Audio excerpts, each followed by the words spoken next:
नमस्कार, आप देख रहे हैं प्राइम टीवी और मैं हूं आपके साथ मुस्कान अजमानी। रुक करेंगे इस वक्त की बड़ी खबरों की ओर, जहां राजस्थान की राजधानी जयपुर में 5 से 7 जनवरी तक एक बड़ा आयोजन होने जा रहा है। इस आयोजन में देश के पीएम नरेंद्र मोदी और गृह मंत्री अमित शाह मौजूद रहेंगे। और बता दें कि जयपुर में डीजीपी आईजी कॉन्फ्रेंस होने जा रही है और इसकी तैयारियां अंतिम दौर में है। इस कॉन्फ्रेंस में शामिल होने के लिए पीएम नरेंद्र मोदी, गृह मंत्री अमित शाह और सुरक्षा सलाहकार अजीत डोभाल समेत कई बड़े अफसर और नेता जयपुर आ रहे हैं। मीडिया रिपोर्ट्स की माने तो कॉन्फ्रेंस 5 जनवरी से शुरू होकर 7 जनवरी तक चलेगी। कॉन्फ्रेंस में 28 राज्यों के पुलिस के डीजीपी आईजी भाग लेंगे और कॉन्फ्रेंस जयपुर के झालाना स्थित राजस्थान इंटरनेशनल सेंटर में होगी।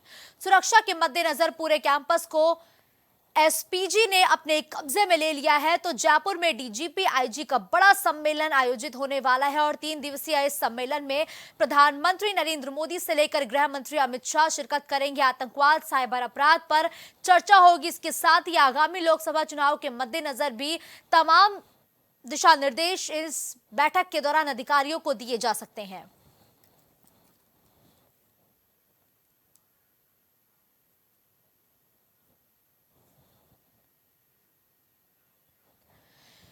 तो देखिए, राजस्थान में एक बड़ा सम्मेलन आयोजित करवाने वाली है सरकार, जिसके लिए प्रधानमंत्री नरेंद्र मोदी के साथ ही गृह मंत्री अमित शाह शिरकत करेंगे। और जयपुर में डीजीपी आईजी सम्मेलन में बढ़ते हुए आतंकवाद और उसको कंट्रोल कैसे किया जाए, इसके साथ ही 2024 चुनाव के मद्देनजर सुरक्षा व्यवस्था कितनी मुस्तैद की जाए, इस पर भी बड़ी चर्चा और बड़े दिशा निर्देश राजस्थान में दिए जा सकते हैं। तो इस खबर पर ज्यादा जानकारी के लिए अजय इस वक्त फोन लाइन पर हमारे साथ जुड़ चुके हैं। अजय, देखिए, राजस्थान की राजधानी जयपुर में एक बड़ी कॉन्फ्रेंस होने वाली है। आतंकवाद और साइबर अपराध पर बड़ी चर्चा होगी और इस बैठक का उद्देश्य क्या है और इस बैठक में कौन कौन मौजूद रहेगा?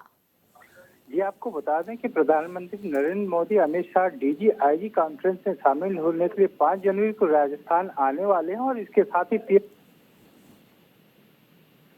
जी अजय, तो अजय से दोबारा संपर्क स्थापित करने का प्रयास करेंगे। लेकिन देखिए, जयपुर में डीजीपी आईजी का सम्मेलन होना है, जिसको लेकर सुरक्षा के पुख्ता इंतजाम राजस्थान में किए गए हैं, क्योंकि इस कॉन्फ्रेंस के दौरान कई बड़े दिग्गज नेता भी राजस्थान में मौजूद होंगे।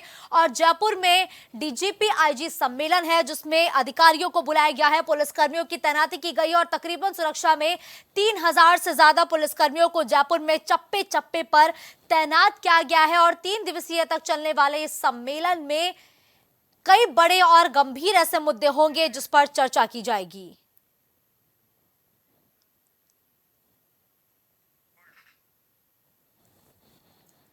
तो अजय एक बार फिर ज्यादा जानकारी के साथ इस वक्त हमारे साथ जुड़ चुके हैं। अजय, देखिए, कॉन्फ्रेंस में प्रधानमंत्री नरेंद्र मोदी शामिल होंगे, गृह मंत्री अमित शाह शामिल होंगे और डीजीपी आईजी रेंज के सभी अधिकारियों की बैठक में क्या दिशा निर्देश उनको दिए जाने वाले हैं और कौन से ऐसे गंभीर और बड़े मुद्दे होंगे जिस पर चर्चा होगी? अजय जी, आपको बता दें कि डीजी आईजी कॉन्फ्रेंस में शामिल होने के लिए नरेंद्र मोदी 5 जनवरी को जयपुर पहुंच रहे हैं। लेकिन इसमें सबसे बड़ी बात जो निकल के आ रही है कि डीजी आईजी सम्मेलन में लगभग देश के लगभग 280 बड़े अधिकारी शामिल हो रहे हैं, जिसमें डीजी रैंक के, डीजी आईपी और आईजी रैंक के लगभग 80 अधिकारी और 150 आईबी अधिकारी तथा 50 एटीएस एसओजी अधिकारी भी शामिल होंगे। इसके अलावा नरेंद्र मोदी प्रधानमंत्री जो है वो खुद शामिल हो रहे हैं।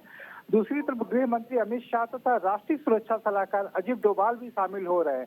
लेकिन जो सूत्रों के अनुसार बड़ी खबर निकल के आ रही कि मोदी का ये प्रोग्राम तो है सरकारी तौर पे, लेकिन वो अभी ये मोदी का जयपुर दूसरी बार दौरा है। और सबसे बड़ी बात यह है कि भाजपा मुख्यालय पे भी जाने का उनका कार्यक्रम है। जो नवनिर्वाचित जो वहाँ विधायक दल चुने गए हैं और उनके साथ और पदाधिकारियों के साथ वो सीधा संवाद करेंगे और सीधे वो कह रहे हैं कि जो पाँच साल है वो किस तरह से जनता के साथ उनको काम करना और किस तरह से केंद्र सरकार की योजनाओं तक आम जनता तक पहुंचाना, इसको भी लेके वो बात कर सकते हैं। और सबसे बड़ी बात यह है कि उनके आने के समय में एक बदलाव हुआ है, जो संगठन के वाहन पे बदलाव किया गया। जो 6 जनवरी को सुबह पहुंचने वाले थे जयपुर, वो भाजपा संगठन ने बदलाव किया और उसकी वजह से वो 5 जनवरी को 4:30 बजे शाम को ही पहुंच जा रहे हैं। सबसे बड़ी बात है, आज ये एसओजी जिस स्थान पर पहुंचना है भाजपा मुख्यालय पर, वहाँ एसओजी ने उन्हें पूरी तरह से अपने कब्जे में ले लिया। बहुत कम ही पदाधिकारी जो है, जो मेन पदाधिकारी, उन्हीं बस बैठक में जाने की अनुमति है। जी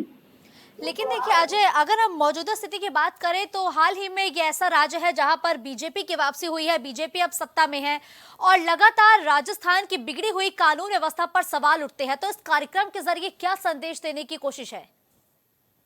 आपकी बात ये बिल्कुल सही कि डीजी और आईजी रैंकिंग के अधिकारी जयपुर से हुई है, तो जयपुर से में एक सुरक्षा व्यवस्था के तहत ये पूरे देश में संदेश देने की कोशिश होगी कि वो वहां से, इसलिए जयपुर को चुना गया। लेकिन ये रही बात कि बीजेपी की वापसी की, तो हाँ जी, ये जरूर है कि बीजेपी ने वापसी की है और इसके मद्देनजर वो भजन लाल की जो नई सरकार बनाए उनके विधायकों और अधिकारियों के साथ भी बात की जाएगी। और सबसे बड़ी बात, अभी कुछ पिछले दिनों राजस्थान में एक बड़ी हत्याएं हुई, उन सब पे भी नकेल कसने की कोशिश होगी। इसके मद्देनजर वो एक पुख्ता तैयारियों की भी मद्देनजर ये बातचीत करेंगे। जी बिल्कुल ठीक है, धन्यवाद अजय इस खबर पर हमारे साथ जुड़ने के लिए।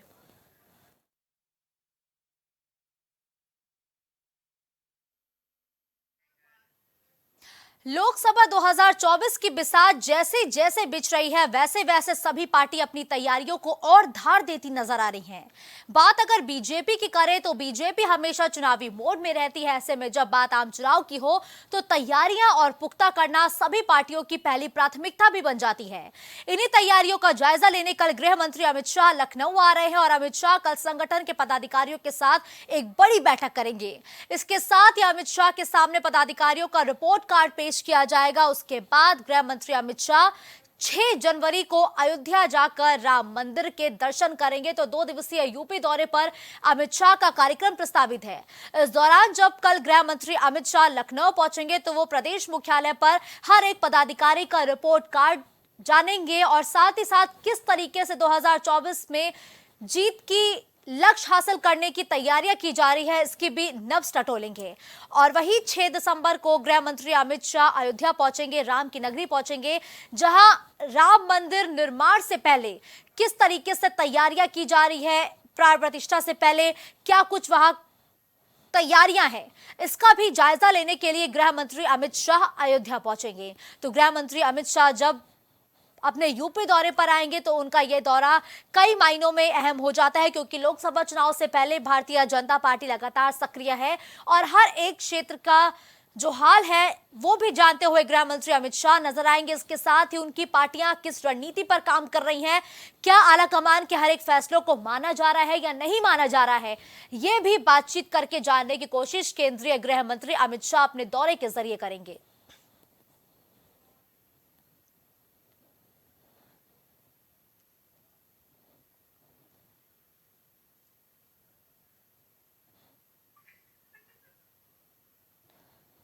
तो यूपी में मिशन 80 का लक्ष्य लिए भारतीय जनता पार्टी चुनावी मैदान में सक्रिय हो चुकी है।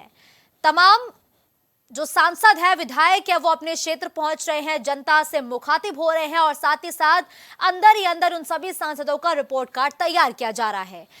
उसी रिपोर्ट कार्ड को देखने के लिए अमित शाह लखनऊ पहुंचेंगे, पदाधिकारियों के साथ बैठक करेंगे, चुनावी तैयारियों का जायजा लेंगे, साथ ही साथ जीत का चुनावी मंत्र भी कार्यकर्ताओं को, पदाधिकारियों को देते हुए अमित शाह नजर आएंगे, जिसके लिए पार्टी मुख्यालय में तैयारियां पूरी हो चुकी हैं।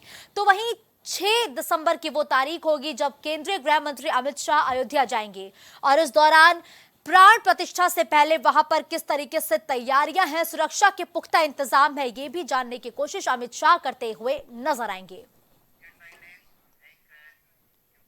तो दिल्ली में आम आदमी पार्टी की मुश्किलें दिन दोगुनी रात चौगुनी तरक्की कर रही हैं। एक तरफ जहां शराब कांड मामले में अरविंद केजरीवाल के ऊपर ईडी की तलवार लटक रही है, तो वहीं दूसरी तरफ मोहल्ला क्लिनिक को लेकर भी अब आम आदमी पार्टी मुसीबतों में घिरती नजर आ रही है। उपराज्यपाल वीके सक्सेना ने दिल्ली सरकार की तरफ से चलाए जा रहे मोहल्ला क्लिनिक की सीबीआई जांच का आदेश दिया है। वहीं मोहल्ला क्लिनिक पर आरोप लगाए जा रहे हैं कि प्राइवेट लैब को फायदा पहुंचाने के लिए इन क्लिनिक्स में लोगों को गलत टेस्ट करवाने की सलाह दी जा रही है। तो मोहल्ला क्लिनिक में फर्जी टेस्ट की जांच होगी, इसके आदेश दिए जा चुके हैं।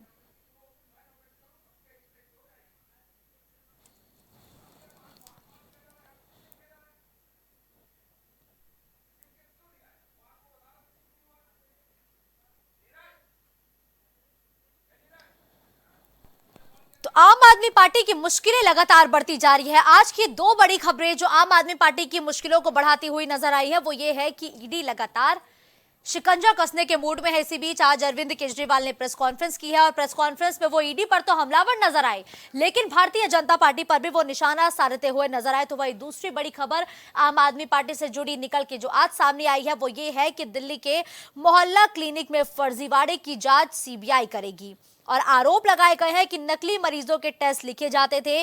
भाजपा इस दौरान आज आम आदमी पार्टी पर हमलावर नजर आई और यह भी कहती हुई नजर आई कि दारू के बाद अब दवा घोटाला, तो बीजेपी लगातार हमलावर है। फोन लाइन पर अजय ज्यादा जानकारी के साथ इस वक्त हमारे साथ जुड़ चुके हैं। अजय, देखिए, आम आदमी पार्टी के लिए आज का दिन मुसीबतों से भरा हुआ दिन कह सकते हैं, क्योंकि एक तरफ ईडी पर आरोप लगाते हुए अरविंद केजरीवाल ने प्रेस कॉन्फ्रेंस की है, तो वहीं दूसरी तरफ दिल्ली के मोहल्ला क्लिनिक में फर्जीवाड़े के मामले की अब सीबीआई जांच करेगी। किस तरीके से आम आदमी पार्टी की मुश्किलें अब बढ़ रही हैं? ये आपको बता दें कि आम आदमी पार्टी लगातार मुश्किलों में गिरती जा रही है। 2024 का रण जितना नजदीक आ रहा है उसी तरह से आम आदमी पार्टी को घेरने की कवायद हो रही है। ये तो जरूर है कि एक एलजी वैधानिक पद है, लेकिन एलजी ने पिछले काफी दिनों से, पिछले हफ्ते भी उसने दवा वाले मामले को लेके बात की थी और अब ये फर्जी टेस्ट को लेकर बात हुई है। दिल्ली के एलजी विनय सक्सेना और अरविंद केजरीवाल जो आम आदमी पार्टी सरकार के बीच जो है कि तल्खियां बढ़ गई हैं और दरअसल खराब क्वालिटी की दवा के मामले में सीबीआई जांच के आदेश पहले ही वो दे चुके थे और एक बार फिर उन्होंने फर्जी टेस्ट के मामले में सीबीआई जांच की सिफारिश कर दिया। उनका ये कहना था कि फर्जी मरीजों के नाम पे पैथोलॉजी और रेडियोलॉजी टेस्ट की जांच की जाएगी, जो कि सीबीआई जांच की सिफारिश की है।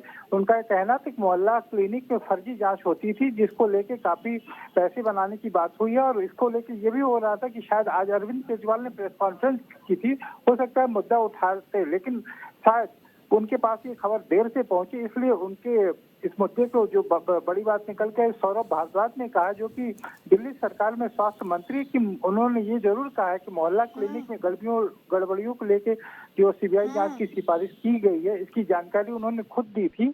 और जो सबसे बड़ी बात इसमें निकल के आ रही, उनका ये कहना सौरभ भारद्वाज का कि जो हेल्थ सुविधाओं से जुड़ा सवाल है तो इसको देखने का काम अफसरों का है, जो डीजीएसएस के अंदर आता है और डीजीएसएस हेल्थ सेक्रेटरी तो केंद्र सरकार के ही है और वो किसने बनवाए हैं, इसलिए वो अपनी सरकार की बात जांच कराने की बात कह रहे हैं। जी बिल्कुल, देखिए अजय, शराब कांड के बाद अब जिस तरीके से ये दवा कांड नए आम आदमी पार्टी की मुसीबतें बढ़ा रहा है, क्या बीजेपी को एक और मुद्दा मिल गया है आम आदमी पार्टी को घेरने के लिए? मैंने आपको पहले ही कहा कि 2024 का रण जैसे जैसे नजदीक आएगा, एकमात्र दिल्ली में एक बड़ी पार्टी है जो बीजेपी का इस समय मुकाबला करी, वो है आम आदमी पार्टी। तो जाहिर सी बात है कि अभी अरविंद केजरीवाल पिछले कुछ समय से संबंध के मामले से घिरे हुए थे। आम आदमी पार्टी के दो बड़े मंत्री जेल में हैं और उसको लेके अब ये तीसरी बार है कि दवा के बाद अब फिर फर्जी टेस्ट को लेके भी घेरने की कोशिश हो रही है। तो जैसे जैसे 2024 का रण आएगा, कहीं न कहीं आम आदमी पार्टी को घेरने की पूरी कोशिश होगी और अरविंद केजरीवाल को भी कोशिश होगी घेरने की। अभी अरविंद केजरीवाल का बार बार बयान आ रहा है कि वो हो सकता है कि उन्हें पुलिस गिरफ्तार कर ले, ईडी गिरफ्तार करा ले। जी बिल्कुल ठीक है, धन्यवाद अजय इस खबर पर हमारे साथ जुड़ने के लिए। राम मंदिर की सुरक्षा के लिए पहली बार आर्टिफिशियल इंटेलिजेंस निगरानी शुरू की जाएगी। आइए, निगरानी के अलावा रामलला के अभिषेक समारोह के लिए 11,000 राज पुलिस और अर्धसैनिक बलों को तैनात किए जाने की संभावना है और मालूम हो कि राम मंदिर को लेकर खतरा इतना अधिक है कि हमें अयोध्या में सभी गतिविधियों पर कड़ी निगरानी रखने की जरूरत है। भव्य राम मंदिर में 22 जनवरी को रामलला की मूर्ति की प्राण प्रतिष्ठा होनी है और इस कार्यक्रम में प्रधानमंत्री नरेंद्र मोदी मुख्य यजमान है। प्राण प्रतिष्ठा से पहले सुरक्षा एजेंसियां अयोध्या के चप्पे चप्पे पर नजर बनाए रखेंगी। इसके लिए एजेंसी इंटेलिजेंस ब्यूरो और रॉ के साथ ही आर्टिफिशियल इंटेलिजेंस की मदद भी ली जाएगी। तो जबरदस्त सुरक्षा का घेरा भगवान राम की नगरी अयोध्या में इस वक्त देखने को मिल रहा है, क्योंकि 22 जनवरी को प्राण प्रतिष्ठा होनी है, जिसके मुख्य अतिथि प्रधानमंत्री नरेंद्र मोदी होंगे। लेकिन प्राण प्रतिष्ठा कार्यक्रम से पहले ही लगातार राम मंदिर को बम से उड़ाने की धमकियां मिल रही हैं। लगातार सोशल मीडिया पर ऐसी अफवाह फैलाई जा रही है कि सीएम योगी आदित्यनाथ के साथ ही भगवान रामलला के मंदिर को बम से उड़ा दिया जाएगा, जिसके बाद से रॉ लगातार सक्रिय हो चुकी है। जो सुरक्षा एजेंसियां हैं वो सक्रिय हो चुकी है और चप्पे चप्पे पर कड़ी निगरानी अब अयोध्या की जा रही है। साथ ही साथ अब अयोध्या आने जाने वालों की भी गहनता से जांच की जा रही है, क्योंकि एक लंबा मुद्दा था, विवादित मुद्दा था, जिसका हल तो निकल आया है, लेकिन अभी भी लगातार सुरक्षा पर सेंध लगाने की कोशिश की जा रही है। सोशल मीडिया का इस्तेमाल किया जा रहा है, जिसके जरिए नेताओं को धमकाया जा रहा है। राम मंदिर को बम से उड़ाने की धमकी दी जा रही है, जिसके बाद से ही लगातार प्रशासन सक्रिय है।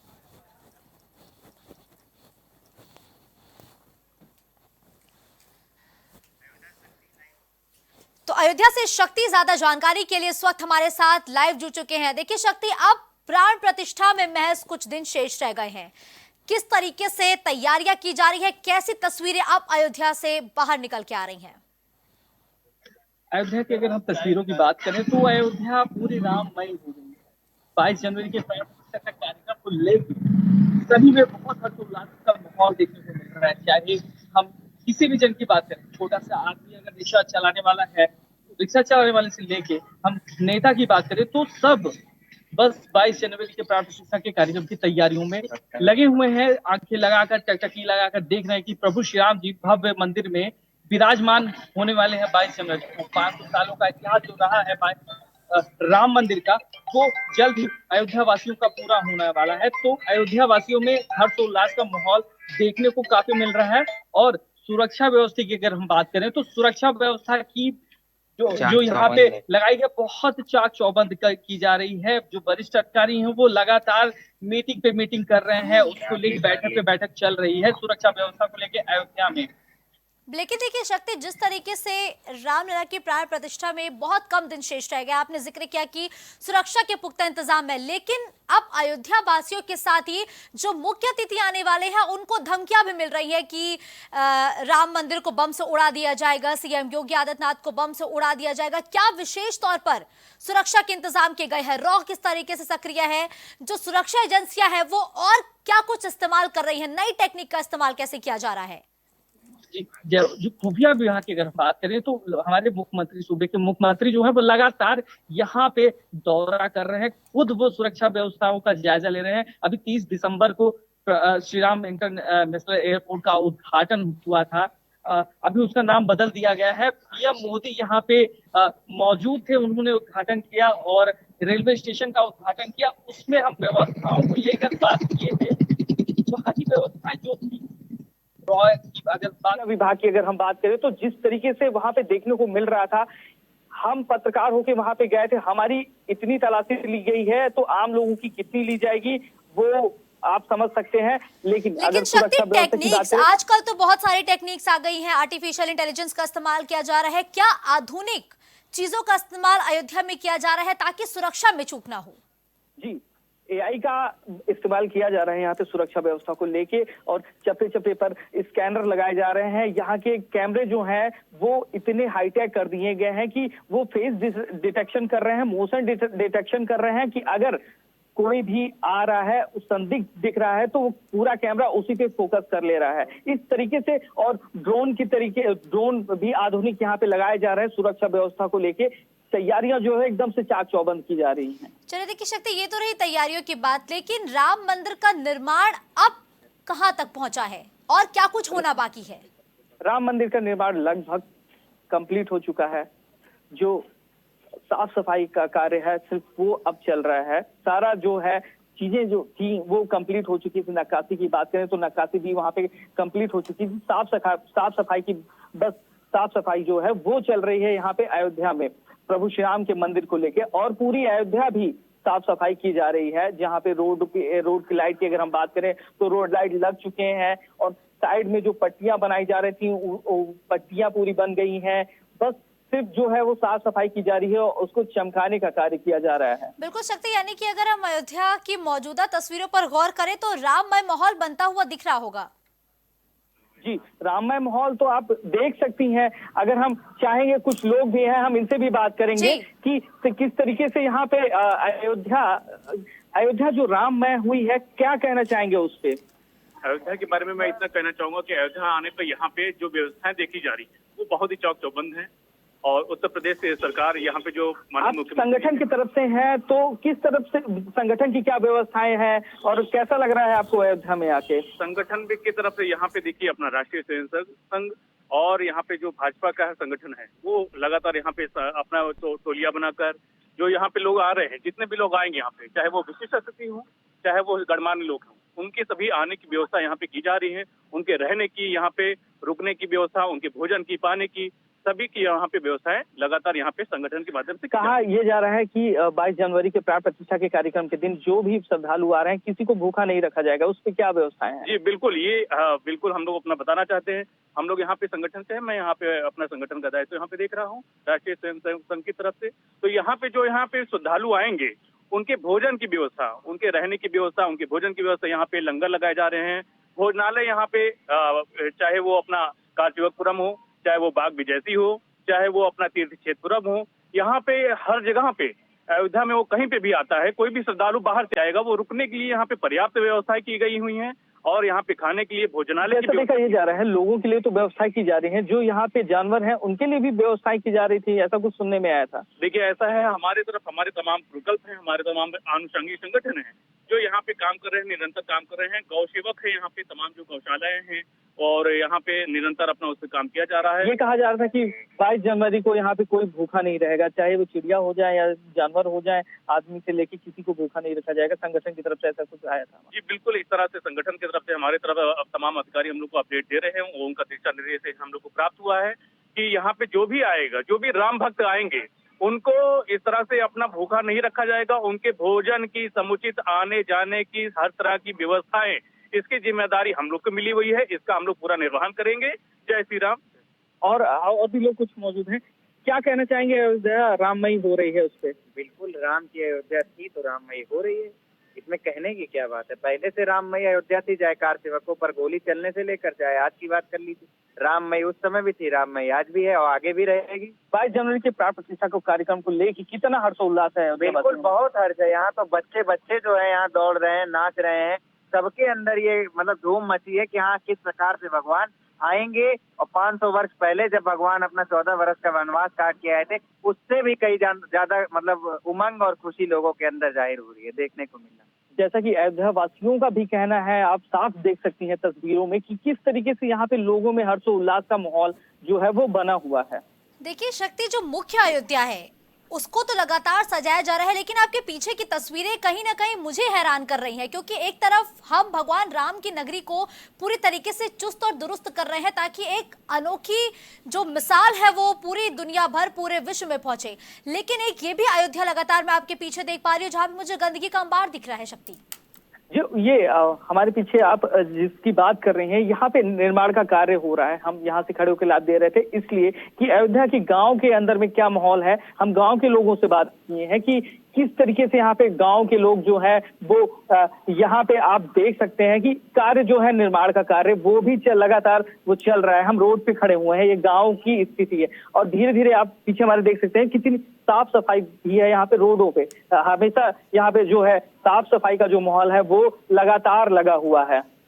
बिल्कुल शक्ति, देखिए राममय माहौल तो है क्योंकि लोगों में खुशी जिस तरीके से देखने को मिल रही है वो वाकई देखते ही बन रही है, लेकिन त्रेता युग के साथ ये जो नया अयोध्या है इसका कॉम्बिनेशन कैसे किया गया है?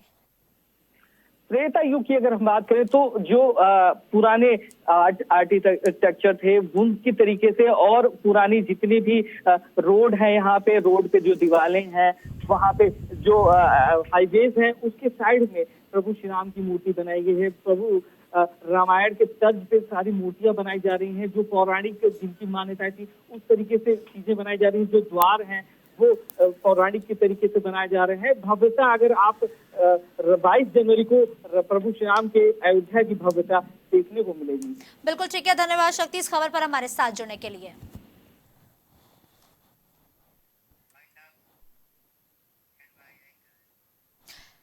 इस बुलेटिन में फिलहाल के लिए बस इतना ही। देश और दुनिया की तमाम